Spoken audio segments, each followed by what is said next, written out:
crazy sometimes, right? Hey, excitement is great. I love it. Well, I'm glad you do.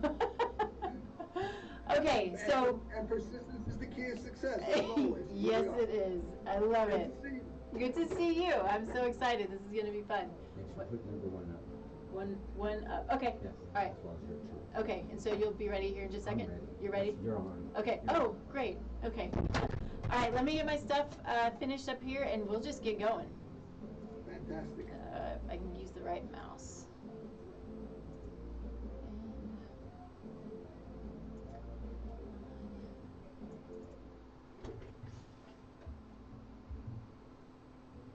I love how you have the monitor behind you, Nikki. This way I'm looking at you. I'm looking at the back of your head as well as the front of it. So, excellent. You'll see me part of the time like this. So everybody Okay, else very can good. see the back of my head too. Very good. All right, so we are about to start. Let me turn my stuff on here. Turn my music How long do you up. think we'll go for? About an hour. That's great. Okay. However you'd like.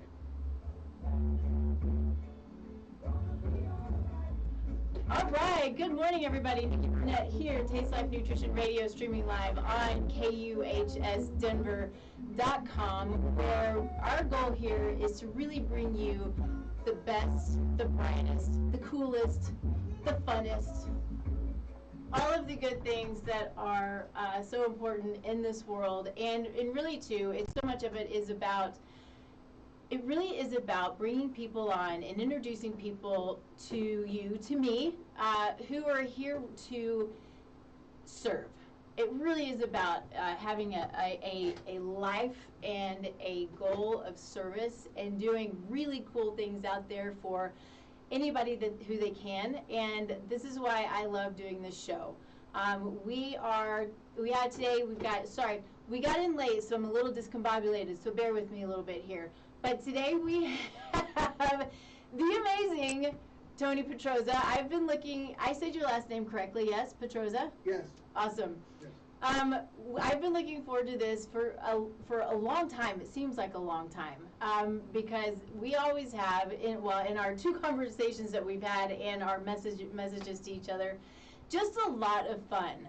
And when we can have fun and share all the amazing goodness out there and things that people like Tony do, it's really just, it warms my heart, it fills me up, and it makes me laugh. And that's really what I love to do. I love to laugh. So, Tony, thanks for being here. Nikki! I'm joining you from outer space. You know, when you were making that standard intro, and you said the best and the brightest, I was like, oh, I better leave. But then you said funnest and coolest. I was like, no, I'm in the right place. That I got that.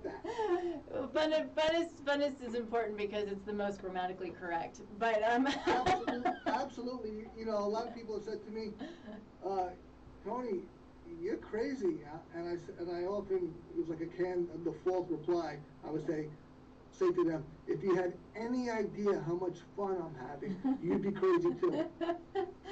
I love it. And it is. That's what life's about. You know, we have a lot of seriousness that we have to deal with, and that's fine. That's part of it. But having a light heart, doing big things and having a light heart while you're doing them, I think is really, it's a key to probably sanity a little bit and making a difference, and that's really what we want. And so before we really dig into Tony and what he's all about, we always start the show with gratitude, because gratitude can change the world. And that's what's so important, is waking up being grateful for whatever it is that you have to be grateful for. There's always something. And going to bed being grateful for whatever it is that you have to be grateful that went on in that day. And there are lots of good things to be grateful for. So, Tony, what are you grateful for? Before I answer that, let me say something about finding humor and having fun and finding funny. This is a critical thing. I always look for the funny angle in something, because it helps me just have feel lighter, and to feel better about any situation, especially if it's a serious one. So I always recommend having a sense of humor, because it is a changer in how you feel, and how you feel, it changes how you approach something. So always, I mean, you want to be appropriate about things, but and often humor, the best humor is inappropriate. That's true, but you know, you're not.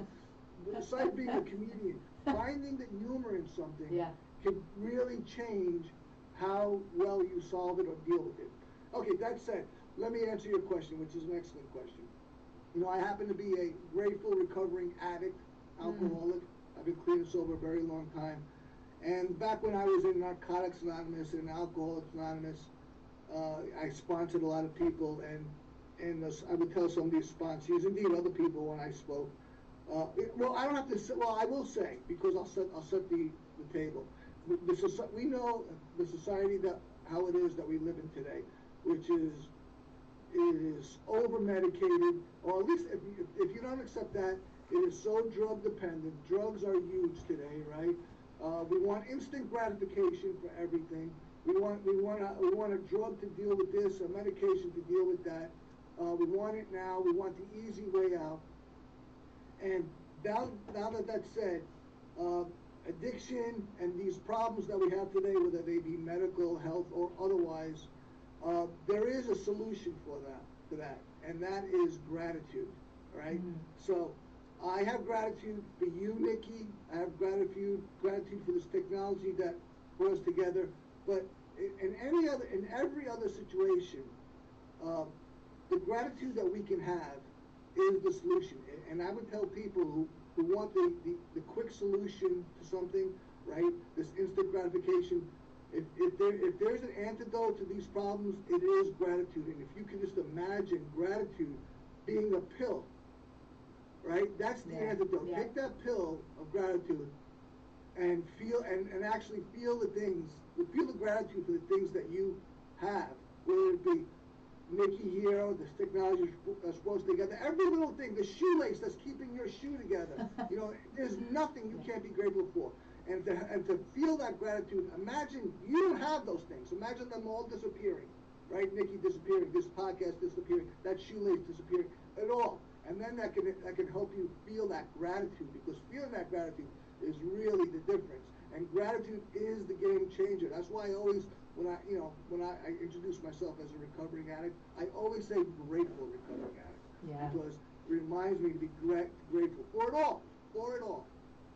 Well, it's those things that are hard that we have to deal with and go through that bring us to where we are now, and that have brought us to you know, if you didn't go through that, would you be in this place where you're helping other people? Would you be in this place where you've developed this amazing technology that like I said, can reach the masses? You know, in my promo video, I was talking about, you know, what we all hope to do in our little lives when we're these practitioners, is to reach as many people as possible with our message, which we all believe is a really good message, and that's exactly what you're doing. And I think it's really amazing, but it's the hard stuff that gets us there, right?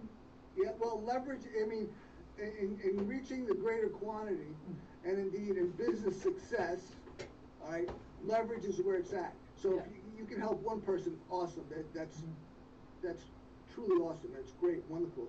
But if you can help 1,000 people, well, that's 1,000 times better. Yes. So find ways to leverage yourself, because that's the key to helping more people and doing better for yourself in terms of the business and what you do and the reach itself per se, as well as, you know, the return, you know, an income, which you're certainly entitled to, and actually you need to have an income in society. And I like what the saying that the old Italian singer, the chairman of the board, he said, I've been rich and I've been poor. Believe me, rich is better. so there's no, you know, just because you want to help people, that there's no need to take a vow of poverty or austerity, you know. And I live pretty austerely. You know, I live hand to mouth. because I'm so devoted to what I'm doing. You mentioned my app, which is revolutionary app, Proficio, which is the world's first self-coaching app. It's going to change self-help. I love self-help, right? But if self-help worked, I would have been a millionaire a long time ago. Yeah, right. And I'm looking hand to mouth. So it's the potential there, but, so what's in the way? Well, the same obstacles that we start with doing self-help, we have to either overcome them or they're going to get in our way. And so they get in the way. So I created an app that's totally customized and will help a person get through their obstacles, or at least be there for them, so that they can continue on to achieve their goals, whether it be, in this case, more specifically, finishing a self-help course, which is great, but it's nothing in itself. We learn things to do something with. So if you finish a course, great. Okay, big deal. Now what? You got to do something with what you learn. We hear that it's often said in our society today. There's things in the ways of education, obstacles for education. They're alluding to formal educations of colleges, universities, and the schools. Those are great, but all education is self-education, and we start learning on day one. And if you're a decent person, or you have the mental wherewithal, you don't stop learning until the day you die. All right, it's a lifelong process. All right, if you go to schools, you take courses, great, but you should be reading books, watching videos, always learning lessons. If you're repeating the same mistakes over and over, you haven't learned your lesson, and you're doomed to repeat the same thing over and over. Learn your lessons. So we're always learning. So, but in the case of self-help, I've taken practically countless self-help courses, whether it be a personal development course with an instructor, or a self-help course, a book by myself at home, and I haven't done crap with it. If I even finished, we got to apply this knowledge to get something out of it, especially when we formulate what we want from this.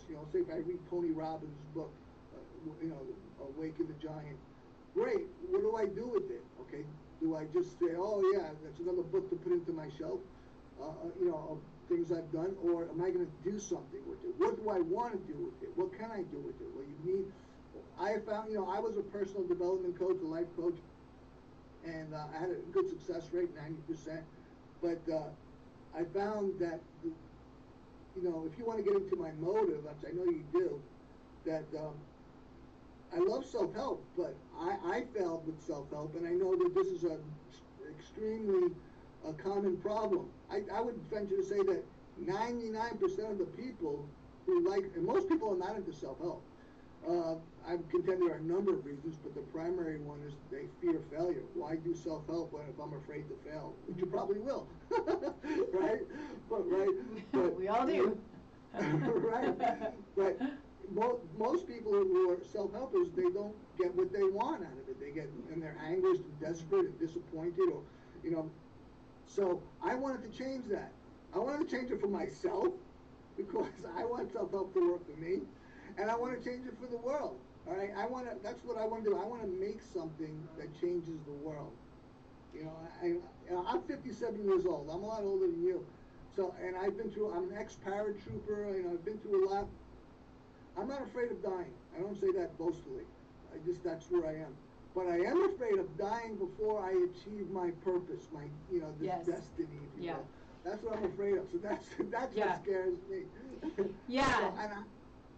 And so I want to make this thing that changes the world, so that people can achieve their dreams through whatever self-help. When I say self-help, I mean any self-help. I don't care what the course is.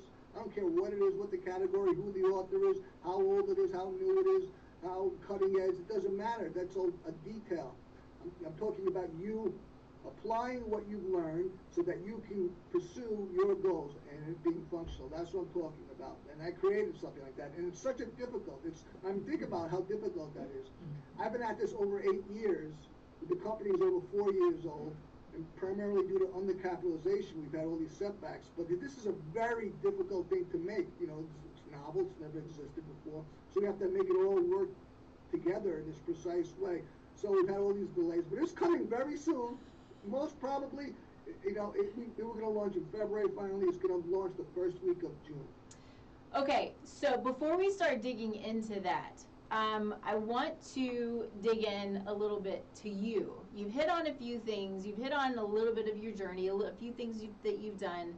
But I really like for people to have a little bit of a background, or, a good background, so they can understand who you are, why you are, what excites you. Obviously, we kind of are figuring out what excites you, but what it is that got you to this place, because we all have a story, right? We all have a story that is usually really, really hard, and we all have a story that we have moved through, and I think when people know your story, know your history, your motivations, people can relate, and they're like, oh yeah, I've been there, or oh yeah, I can get through this madness that I'm dealing with right now and keep moving forward, because there's more out there, there's more goodness out there. So let's talk a little bit about that, and then I do want to deep dive into what it is that you've created, because I know a little bit, but I still don't really get it. And I've been looking forward to this and not ask you a lot of questions, because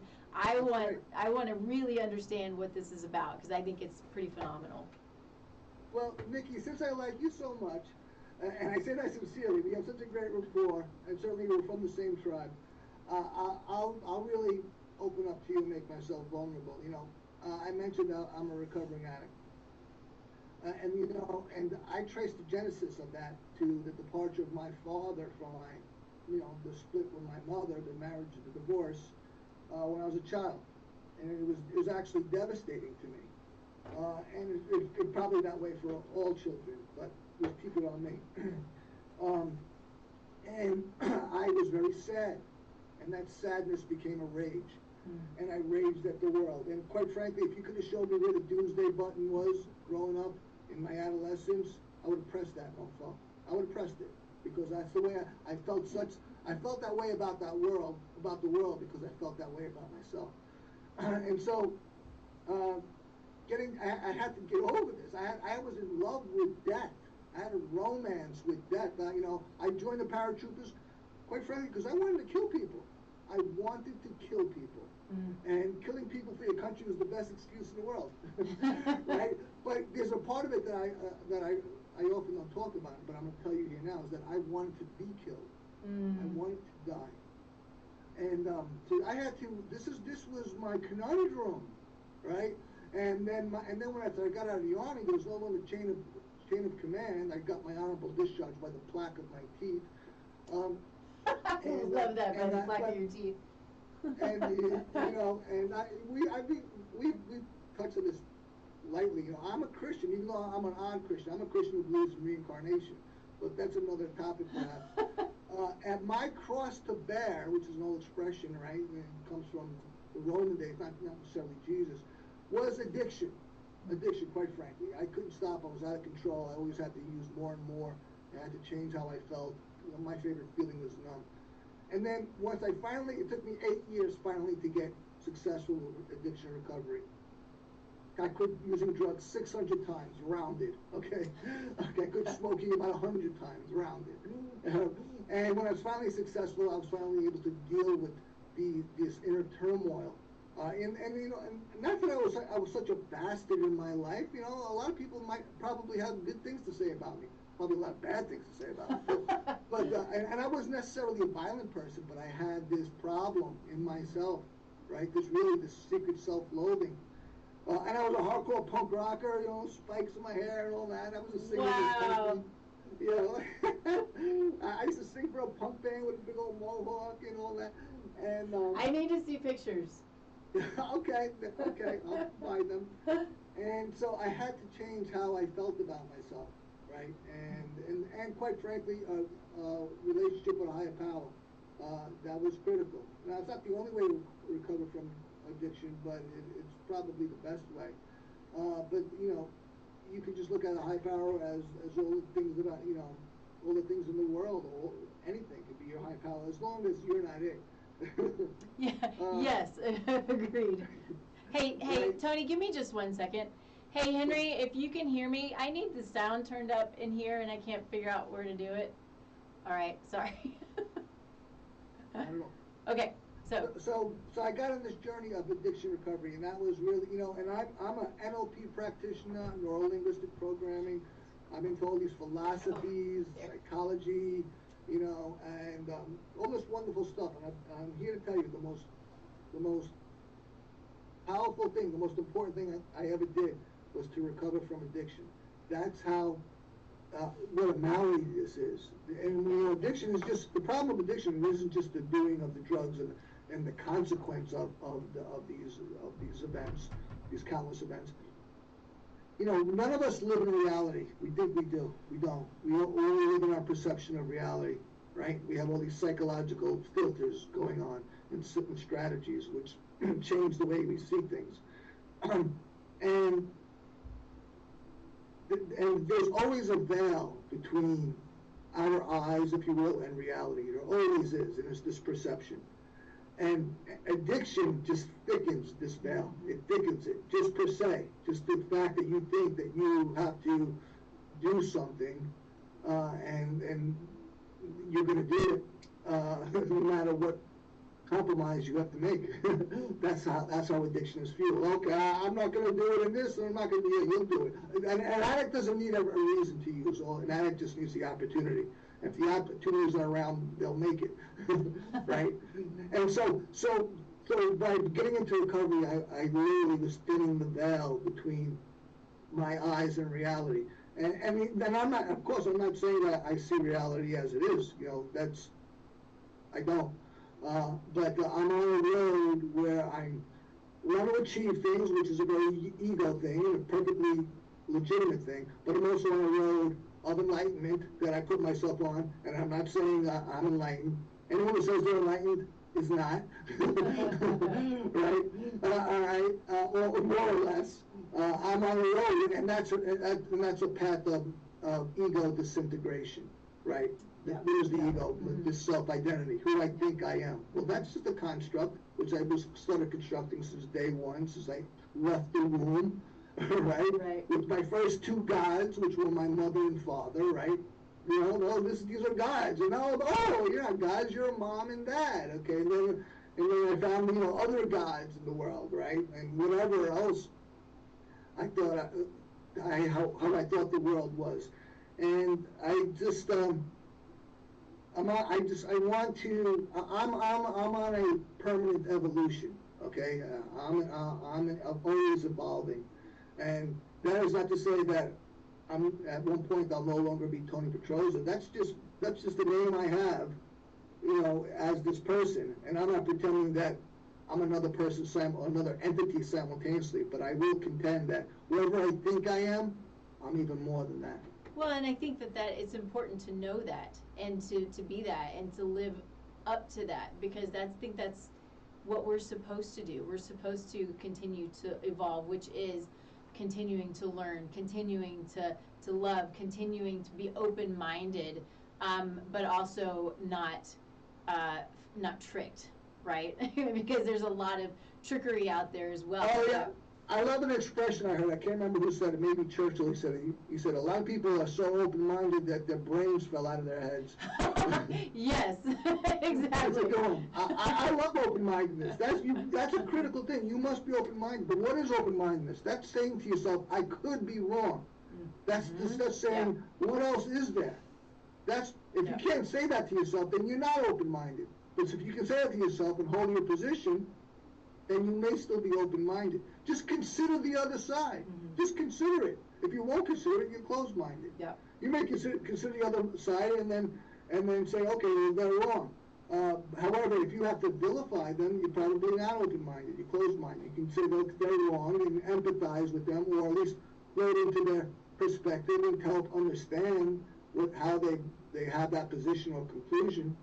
And then still walk away with your values. You always want to keep your values intact. Always keep your values. That's your guide. Your values are your guide. Your highest values. That's your guide. You always go by them. And if you find yourself compromising your values, then you've got to really ask yourself why. Is it because you're afraid? Yeah, yeah. Well, and I think there's a lot of fear. There's a lot of fear in the world right now, and there's a lot of fear of the unknown. So yes, and I think that, it kind of leads us into, sort of our discussion as to, what is self-help, because we hear about self-help Okay. all the time, right? And what does it look like? But I think that there are, a couple of questions, like, what's the difference between personal development and self-help? I mean, because Right. I think that that's an important one, because we hear that all the time. I'll get to that, but let me Yeah. go back up to fear Okay. for a moment. Yeah. The most common fears are the fear of death, fear of public speaking. I love the Seinfeld had a great episode where he was saying a line from his act. He was saying more people, and this is true, have a fear of public speaking than have a fear of death. That means that if you're at a funeral and someone's speaking at the eulogy, most people would rather be in the box than speaking than being the speaker, right? It's so bizarre, I know. Right? But the more common fear today is the fear of disapproval. People fear disapproval, and because of that, they compromise themselves. Yes. They're afraid to speak up. They're afraid to say what's right. They're afraid to fail because they think people, oh look. Oh, he failed! Look, he failed! They don't have, you lost their approval if you ever thought you had it. So all fears are masters. Whatever you're afraid of is your master. That's just that simple. And also I mentioned fear of failure for people not getting into self-help, but afraid to put that aside. And it's often said, oh, people, I don't have a fear of failure. I have a fear of success. That's actually much, much, much rarer than fear of failure. Because if you could have everything you wanted, and would you want it? Would you? You'd probably say yes, right? Well, then that means you don't have a fear of success, right? Yeah. You've got a fear of failure, right? Because they go after it. But self-help is basically, okay, to answer the question, personal development is self-improvement that's either done by the self or has a professional instructor or an author, the author possibly, that's for this self-improvement. Okay, so self-help can be personal development. However, if self-help is done with anybody else, then it's no longer self-help, it's personal development. Because if you're doing it with somebody else, it's not self-help by definition. Right. No, that makes perfect sense. Right. So a lot of people don't realize that. Yeah. It can be synonyms, but there's always a distinction. Self-help is always by the self. Okay. So, as we're moving into this, because one of the things that I know that you talk about a lot, which I love, because I love, in the right way, I love disruption. Disrupting the norm, disrupting, sort of the conventional that we know that maybe is not always the right way, right? And so I'm curious, because you say this, what does it mean, and are you really a revolutionary? Some people have told me, I get into political discussions on Facebook, Tony, you're a conservative. Like, no, actually, I'm a revolutionary. Right? Yeah. I'm much more of a revolutionary than I am a conservative. But because I don't, the status quo is just the status quo, right? And I'm getting to continue with the political metaphor. Is the status quo of our country is a bipartisan political duality, right? Conservative, liberal, Republican, Democrat. And that's all that is the status quo. That doesn't mean it's the right way. That just means it is the way. Mm-hmm. The right way is always subjective. We live in, the very world that we live in, unless you live totally in nature, is completely constructed by humans. All of it is completely constructed. Everything, especially if you live in the city. You walk on a sidewalk, you think that sidewalk appeared by God? Well, God was behind it ultimately. But men made that. Everything, this whole thing that we're going through is all made by people who are either long dead or people who stood on the shoulders of those people who are deceased. It all began long ago, thousands of years ago, and technology continues to create it, whether it be simple stuff like concrete, which the Romans actually invented cement, I think, 2,000 years ago, or technology. It's all created. Mm-hmm. So we're used to things, and we think that's just the way things are. We can call this status quo, we can just call it life, but it was all created, and some things disrupt the way things have been, and those are disruptors. Yeah. Now, self-help, to stay on the topic of self-help, has been around a long time. I contend that Benjamin Franklin is the modern creator of self-help, but it certainly precedes him. But I wanted, like I said earlier, I love self-help, but it didn't work. I said to myself, is that good enough? I said, no, it's not good enough at all. Mm-hmm. Can I change this? I mean, like I said, I've been at this for years, because this is something, that I want to see happen. I want to change the world. I want people to manifest their dreams. Henry David Thoreau wrote in the 1800s, most people live lives of quiet desperation. That's probably more applicable today than ever before. Yeah. And since there's billions more people around, there's a lot more quantity. Most people don't have the lives that they want. They're not happy. So why settle for that? Agreed. Why not do my best to change that? And I don't have to work as a life coach 101 anymore. Now technology changes things. The digital age is the most incredible technology we've ever had. Obviously, every day every day we're a day older. We're always the oldest we've ever been. But the great, wonderful irony is there's always a day closer to your death. Well, and so I think that's a great point, because there's a book that, and I think there are probably lots of books, but that I read fairly recently that was just that. It's think about your death. Actually, put yourself in that situation and live your life that way every day. And I wanted to make a point because wait a second. Let me live your life. What way? As in you want to. Well, I didn't write it, but as in you. Go ahead. You want to die. I mean, when you say you picture your death, with a life that having lived the life that you want to live. Yes. There you go. Yes. Okay, right. We need that part. We need that part. Okay, I don't know. We need that part. Okay, right. Appreciate you. Right. That's good. Right. So we haven't talked about this, but I love this part of our story, which we don't have this long story, but I wanted to kind of give a little bit of a background, and something that you don't know is, so Tony reached out to me through Facebook, and in Facebook, there are a lot of people who reach out to you who you don't want to respond to.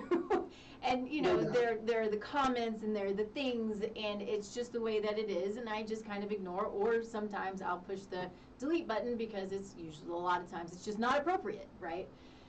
So I was so intrigued, and of course before I responded to you, I went to your Facebook page.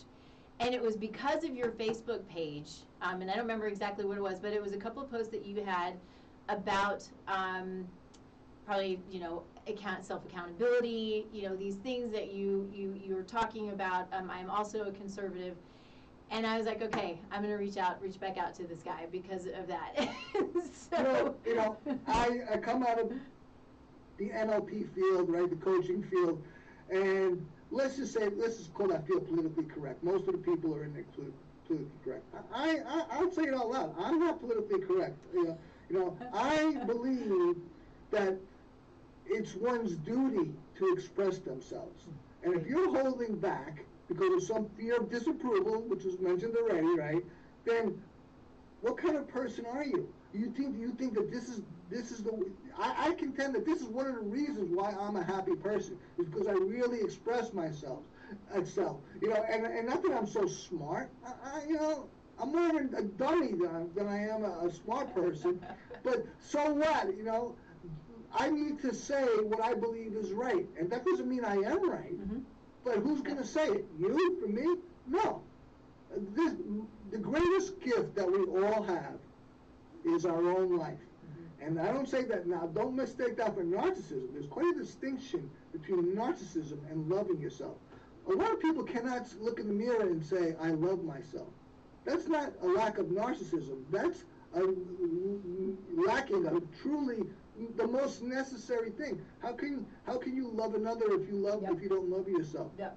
Right? How can you really, the way we feel about ourselves corresponds to how we feel about the world, all right? Mm-hmm. So we have to get right with ourselves in order to get right with the world. And the world will judge you for it because that's what the world does. And if you don't have the wherewithal to deal with that judgment, you shriek from it, right? And you cower from it. You get, the most, talking about fears, the most common fear, I think it was some great, really smart guy who won the Nobel Prize a long time ago. He said today, in modern society, cowardice is not the great fear. Conformity is the great fear. People want to conform because they're afraid of being scrutinized. Yeah. You don't believe in the right thing. You're not saying the right thing. Right? Oh, okay, well, what is the right thing? Because this group, which has a perceived power, says it's the right thing. What about what you think is the right thing? Right. What does your value truly say is the right thing? And that is, and again, avoid self-righteousness. That's a key problem. People are self-righteous. Why do you believe that? Why are you right? Well, because I'm just right. But can you have any sort of a logical argument to support that you're right? Well, if you can't, well, maybe you should look into that. Not just look into that, but look into why you think you're so right. You know, so expressing yourself, so this great gift that you have is you. And it's not like, the expression is, oh, look at her, he thinks she's God's gift. Well, you are God's gift. Yes, I love that. God's gift. Your life is God's gift to you, and your gift is to give it to the world. I love it. I love it. Right? I need your gift. Who are you? A big quote, right? yeah. Right.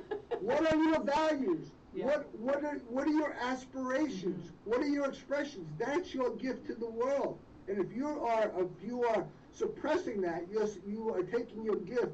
You're taking this beautiful car and treating it like crap. You have to take care of this gift. Yes. You have to do the best with it. That's gratitude. There's gratitude.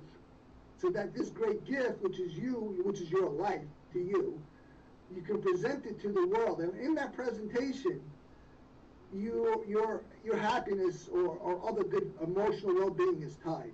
Because if you don't trust that what you have to express is valid, then you're going to have emotional issues about that. Mm-hmm. So so this complexity of psychology, it's all there. But let me simplify: is that stand up for what you believe, state it with sincerity, right? And then just do it. Because guess what? As we've already touched on, death is coming rapidly.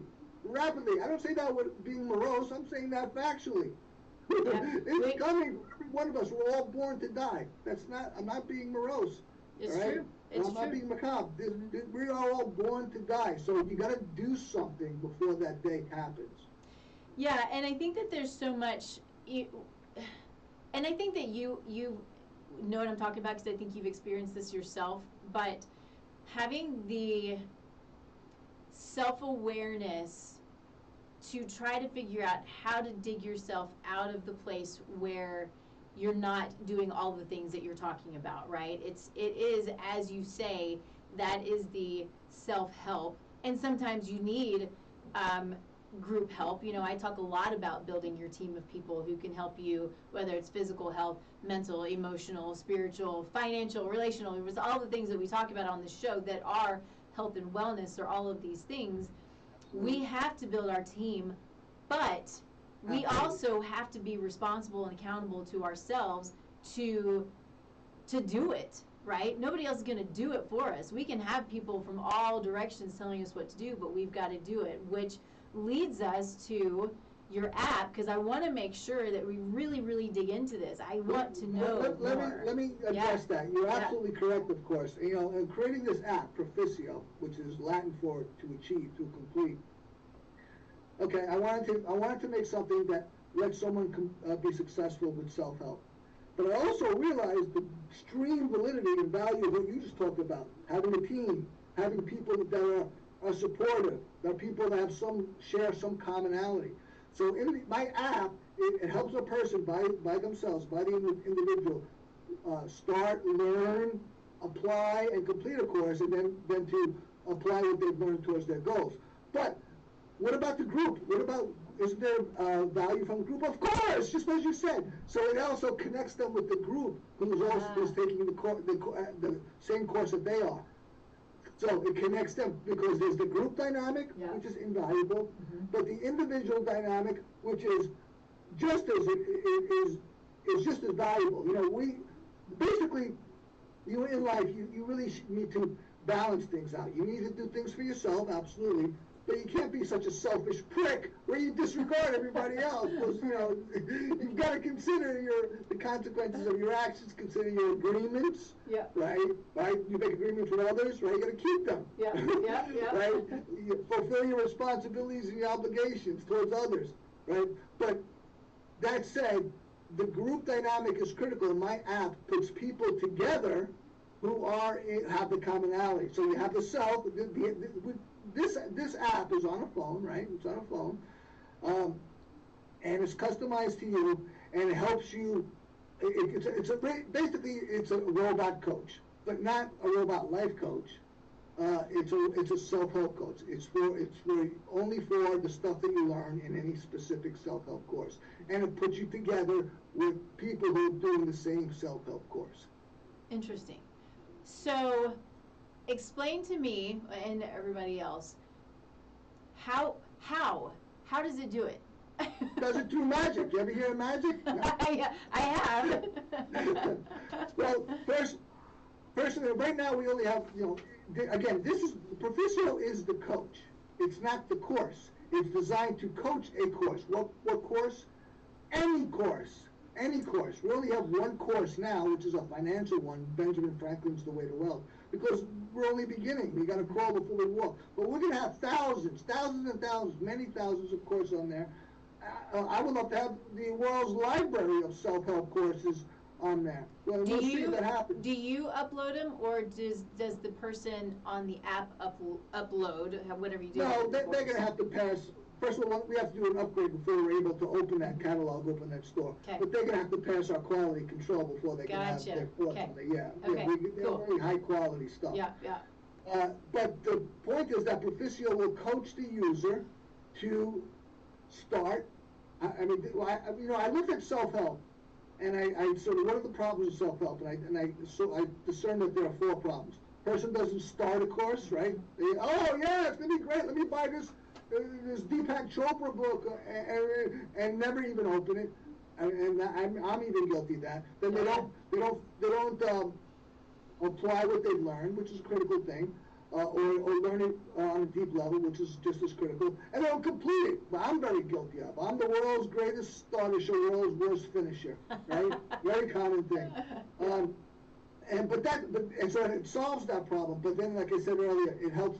After that, what then? Then there's a secondary part after the course called Stay the Course, which is a subscription where Proficio coaches you for an indefinite period, your choice, to use what you've learned in that course. In this case, Benjamin Franklin's The Way to Wealth, towards your financial goals, whatever goals you made that are related to the content of that course after the fact. So there's two elements, and the key to Proficio is the preparatory phase. Basically, we all see winners are like, oh yeah, I want to be a winner too. Well, all winners, you don't see the preparation. All winners put in massive preparation, and you have to prepare yourself too. You have to learn what it takes Proficio coaches a user to learn to accelerated learning. So it has you take an accelerated learning mini course. That's an aside. Proficio gives you assessments to learn your psychology, because it has to coach you as an individual. That's critical. This rah-rah BS, that doesn't work. Yeah, yeah. So just like, it's basically like a real coach, but it's a robot, and it knows what to ask. It knows the pertinent things about you to get you moving. It's basically perpetually motivating you because it says the right things to you at the right time to keep you going, learning and then applying. But it also has to be very intuitive too. It has to back off when it needs to back off, because what gets in the way of performance is basically distraction. We get distracted, right? Sure. Yeah. And so when we get distracted, the official has to sense that and either back off and know when to come back. And it does that through these various digital sensings. And then you can go on vacation. You can go out and go. You go, Professor, I'm going on vacation. Come back to me in a month. Why? A month later, it'll come back to you. Where in the old way, it was a month later when you wanted to go back to that self-help course, you forgot all about it, and that was the end of it. Well, Professor comes back to you a month later. It says to you, Nikki, you ready to get back to work? And you say, no, I'm not. I need another week. Well, come back to you another week. Okay? Yeah. And then you can snooze it, and there's all different senses for it to know when to back off. But it doesn't let you quit. You see, we don't fail until we quit. Yeah. That's when you fail. And it has to be a terminal quitting, because if you do, I quit, like I mentioned, it took me 8 years to get successful in addiction recovery. And 600, I rounded up to 600 attempts.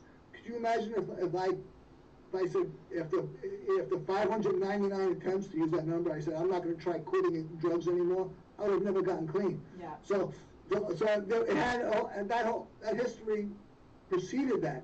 Now, that's not saying it was necessary. It wasn't. It was necessary. Maybe it was, maybe it wasn't. But that is the fact. We can speculate all we want. Speculation is just speculation. You got to go by facts. And if you quit something and never return to it, then you'll never be successful at it. And that is a fact. That is a fact. Yeah. So to do something, you have to stick with it one way or another. And the more persistent, the more focused, the more consistent you are, the greater your chances of your success. And this will get you to do all this. If first it learns about you, then it coaches you to learn a course using accelerated learning, video, audio, text. And then it auto adjusts for your pace, whether you want to go fast, whether you want to go slow with groups, or whether you want to do self-paced. And it doesn't matter what you want, it adjusts to your reality. Because what we want, what we say, is one thing. What we do is another yes. thing. Yes, it's so true. Right? It's Right? so true, yeah. That's why, as a coach, you assess people, right? And you find out their values, and they'll tell you, but they typically tell you their ideal values. To find out what their real values, you got to see what they do, because that's the real values, and that's fine. That's perfectly normal. I'm not my ideal self. I'm not satisfied with who I am. I don't say that with self-deprecation. I say that with honesty. Mm-hmm. I'm not satisfied with who I am, which is good. It keeps me moving, keep me going. I want to be the better me. Yeah. It's something to that. I think that's the I say this a lot, but we're supposed to live in the present. We're not supposed to beat ourselves up about the past, but it's the past that teaches us so much. And one of my favorite things, literally, as hard as it is to look back at the path that I have been on and think, wow, where am I going to be now in a year, 5 years, 10 years, seeing where I've come to and what I've gone through, and the people who I've met and the people who have taught me, and developing my relationship with Christ. And oh man, that's constantly working on that one. But let me interrupt you a moment, because it's so pertinent. Yeah. I know that you wanted to know some of my motivations. I want to change the world, but I also, I was an actor, and I used to make productions. And I was a film student. I want to get back into making movies, serious movies, big movies, and that's a primary motivation. And I already have several already, not scripted, but everything else is done. And first one is about the Vietnam War, but the second one, or actually one I want to answer is I want to make a movie about Longinus. Now a lot of Christians don't know who Longinus was. Longinus was the Roman centurion who stuck his pilum into Christ's side to make sure that he was dead. Yeah. So I want to make the movie about this, and he became converted just moments before that. He was forced to do that by his commander.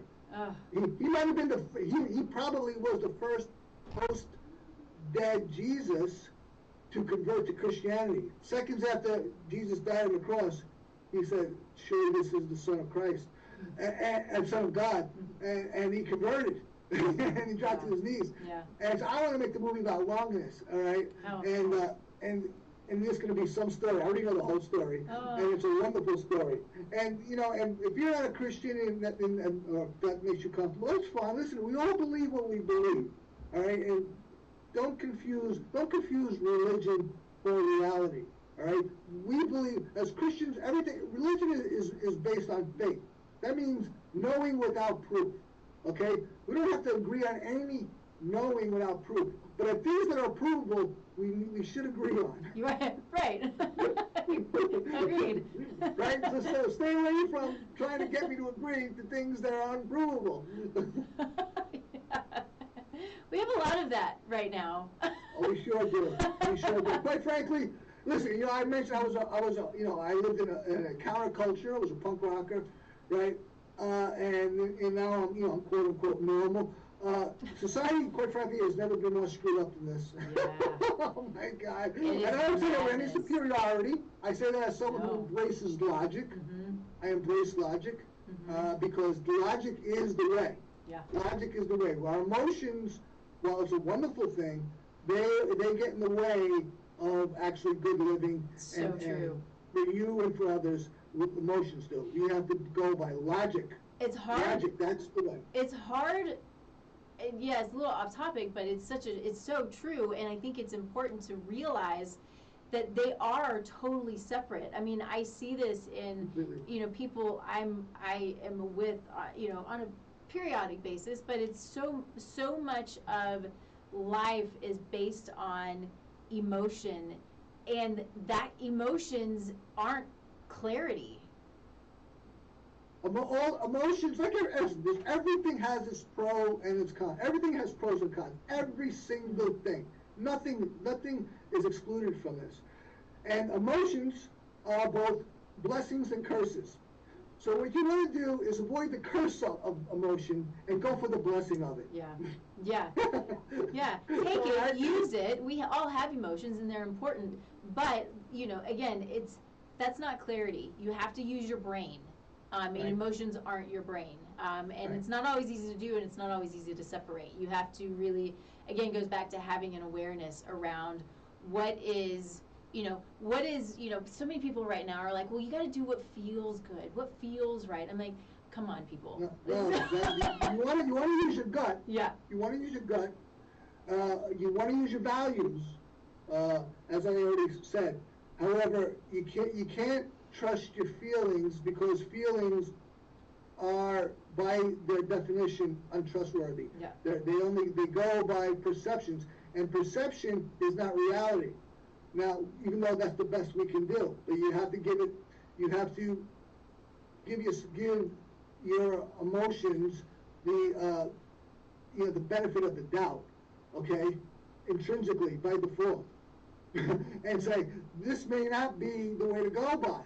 Because they may not necessarily be based on the truth. Right. Yeah. And what is the truth? Well, that's arguable. Mm-hmm. But the truth is the truth. There's no, a very common thing to say, "Oh, my truth." My truth is my bullshit. Okay? Yes. Right? There's no such thing as my truth. Now, there's things that are intimate about me. That's fine. That's perfect. Everyone has that. Yeah. Things that I should keep private, or things that I don't put out there, or things that are true about me. Great, but that's not that truth is objective, that can be proven in a court of law. Right. That's the truth. Yeah. Yeah. Agreed. And even that, there's all sorts of fallibilities there. Yeah. All sorts. Biases. It's not this ultimate truth, but that's the best we can do. That's how elusive the truth is. Well, as humans, because we're humans, right? As humans, there is, as I believe we both believe, the ultimate truth. There's God's truth. And we take this and we're like, I have to be really careful because I say a lot that in health, we have our own health truth. And I believe that to be the case because we have our own history, our mental, emotional, physical, food, relationships, this, that is, sort of who we are. But that is not the ultimate truth, right? So, well, yeah, as long as your health truth does not smack in the way of facts, and that's the health, your health truth. Right. But the fact is that I have diabetes and I say that I don't, well, my truth is a bunch of BS once again. That's a really good point. Thank you for that. So if my BMI is is more than what it should be, if I'm fatter than I should be, I can say no. I can say whatever I want about it. But the BMI says, oh, okay, your ideal health weight should be this. Yeah. Not what you think it is. What you think it should be. Oh no, but this is my health truth. Okay, which is to say nothing but which means that the way you want to deal with it. But what does the science say? The real science, not the that's the thing too. Stuff. Is science. I got away from even saying science. Is like I need evidence based. I need evidence based. It's a minefield today. It's ridiculous. And I never saw science so wishy-washy as today. I know it's disgusting for sure. Okay, so we're pushing our time, which I can't believe. I know, but listen, go ahead. I thank you for talking. I thank you for this meeting. It's been wonderful. I had such a wonderful conversation. As last time, I had you on my podcast. It was truly one of my favorite interviews that I've had. And I thank you for talking to me about Proficio. And I encourage your listeners, your viewers, to go to my website to get this, and subscribe to my newsletter, because Benjamin Franklin's The Way to Wealth is only the beginning. And that's not even, that's a wonderful, Proficio is a self-help coach that lives on an e-learning platform. Again, The Way to Wealth is only the beginning. And we're going to have thousands of courses on there. But that's not the real value, is the course. If you learn a course on your own, great. But unless you're applying what you've learned, then you've really lost out on the true value of that. And that's the great value of Proficio. It gets you to apply what you've learned. So go to the Proficio, Proficio.io, PERFIC.io, and subscribe to the newsletter, and we're going to offer all sorts of discounts. And I tell you, I'm very, very attractive discounts. But I will do this for you, Nikki, since you're so great. I will say I'm gonna give a promo code on here, which will give any user 66% discount. What? Okay? All right, 66%. So the right now the retail price of Proficio is $300. For any of your listeners or viewers, it will just be $100. And that promo code is FAF. As for friends and family. Okay, I give that to my friends and family. So you get 66% off. Well, now, if you're a listener or viewer of Nikki, you can get that incredible discount, which is the best discount we offer by far. And that's 66% off. FAF in caps, friends and family, and you can and everything's money back guarantee. So this is we're just beginning. We're gonna transform self-help. Yeah.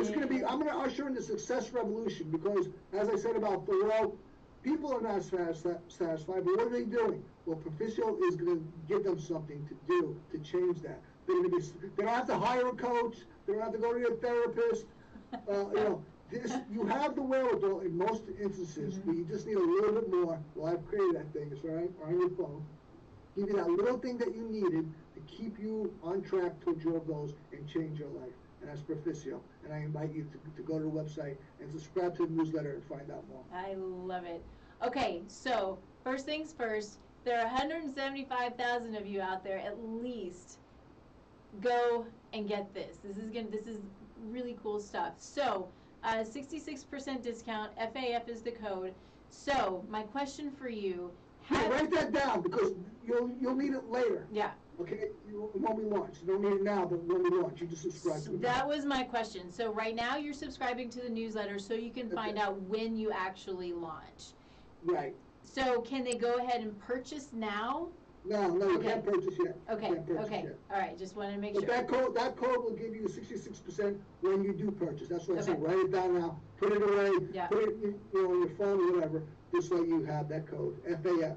Okay. Friends and family. So guess what? So you're a friend and family of Tony Joseph. You're like, big deal. Well, it gives you $200 off. So Yeah. it's not a big deal, but it's for $200. And there'll be other discounts still. Yeah, it's a big deal to me because I need to subscribe to your newsletter. I will do that or send it to me and I'll do it either way. But I want to do that because I want to know when it's out. When it is out, do you have an idea? I know everything it always gets pushed back. It's going to launch realistically first week of June now. That's how Okay. we're targeting. Okay. Okay, good. And I got news for you. I don't know. We talked about this. Listeners and viewers of Nikki will have a course on Proficio, whether it be nutrition or whether it be about her expertise, fertility. She will create a course. Mark my words, this will happen. Either be one of both or either, where you will get the knowledge of Nikki without having to talk to Nikki. Because it'll be there, and this Proficio will truly, so it won't just be a book. You'll be embodying it. So you're like, oh, what would Nikki say? You would already know it, and would be using Nikki's knowledge. This is basically cool. Knowledge transference. Very cool. That's the incredible thing. This love that. is a slow process. Okay? I mean, the individual will depends on the individual how fast or slow that is. But this is a slow process. This is obviously there's no such thing as overnight success. If you want to be a success, you've got to commit to success. The way you have, the way I have, the way any self-helper does. But now you're going to have more. You're going to have Proficio on your side, and that is the game changer. I love it. And I'm excited to have my course on your platform on Proficio. I think that's so exciting. So exciting. All right, so sign up for the newsletter. Go and be on the lookout when you do launch. Let's have you back on. That's great. Cool. I think that would be super fun. So just let me know. You have the link. So whenever you're ready, use that link and sign up when you launch. Okay. Great. Cool. We'll be in touch. Yeah, for sure. So, of course, you can find me at tastelifenutrition.com. All of the social media is Taste Life Nutrition. Go to the website. You can fill out a free assessment that that helps me understand a little bit about what's going on with you and how we might be able to help. And we have finally launched Soulful Conception. It's out. Yeah! Awesome! Excellent. Congrats. Thank you. Super excited about that. That would probably be, once this is going and kind of up and running as an evergreen, because right now it's not evergreen, but will be an evergreen. That will be the one, at least the one that we'll have on Proficio, because this is in my mind, it's a game changer as far as preconception planning goes, and creating, as you talk about, it's the movement to creating a healthier future. It's creating your health now in order to create your healthy pregnancy, your healthy child, your healthy grandchildren, and your healthy great-great-grandchildren for 7 generations. The power is in our hands. The power is in our hands to take care of ourselves and to do something like Proficio, to take a step back and say, this is what I need to better myself, and this is what I need to better my family and my family's future. It makes a difference. It's big stuff, and it's good stuff, and I'm super excited about it. So the answers are out there for people who seek them. Yes. Seek, and you shall find. Yes. All right. Someone special said that. All right. So you want the answers to something, and listen, I'm not gonna, drugs have their place, but for me, it's a last resort. Yeah. And for people who have this knowledge, it should be a last resort. You should look into, because there's always a consequence. There's always a consequence to everything. All right. And so look into doing things homeopathically or naturally or using your mind. Yes. All right, to solve problems or to achieve goals. And if you have difficulty with that, you can go into the next step. But you never give up. But I really condone. Nikki, I know you're about to the extent that I do, and I Harold, congratulate you, and I encourage you to keep going. You're doing great stuff. And we will be partners. We will be content partners. Right, in Proficio, we're going to have you on there. It's going to be great. Looking forward to it. Amazing. Well, thanks, Tony. You're amazing. I love what you're doing. Thanks everybody for joining us. We'll be back here next week, 10 a.m. Mountain Time, streaming live on KUHSdenver.com, where you find us every Thursday, 10 a.m. Reach out to Tony, follow him, get his newsletter, go to his website. What's your website? Perficio.io. PERFICIO.io. There you go.